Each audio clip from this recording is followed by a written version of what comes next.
Good morning, and welcome to another episode of The Quote for Today. I'm your host, Michelle Frisby, and I'm so glad you're here. Today's quote speaks to one of the most universal human experiences, that persistent inner voice that questions, doubts, and criticizes our every move. Let's explore this together. Your inner critic loses power when you stop feeding it attention. This quote reveals a profound truth about the nature of our internal dialogue. The inner critic thrives on our engagement. Every time we argue with it, defend against it, or try to prove it wrong, we're actually giving it more energy. It's like feeding a fire that we're trying to extinguish. The critic doesn't need to be right, it just needs to be heard. When we withdraw our attention from these critical thoughts, something remarkable happens. Without our engagement, the critic begins to lose its grip.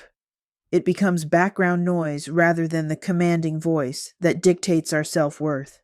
This isn't about suppressing or fighting these thoughts. It's about recognizing that we have a choice in where we direct our mental energy.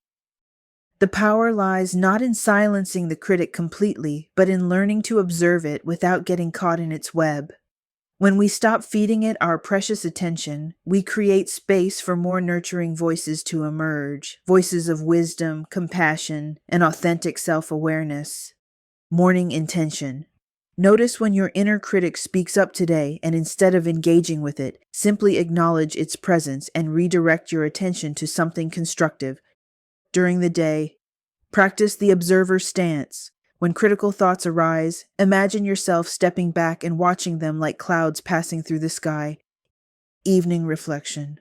Before sleep, recall one moment today when you successfully chose not to engage with self-critical thoughts and appreciate this act of self-compassion.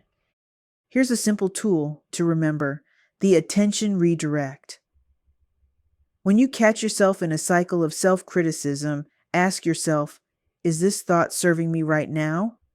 If not, consciously shift your attention to your breath, your surroundings, or a task at hand. The critic loses its power when it loses its audience. Two related quotes to carry with you. The mind is everything. What you think you become. And you are not your thoughts. You are the observer of your thoughts. Until we meet again tomorrow, let's make it a great day.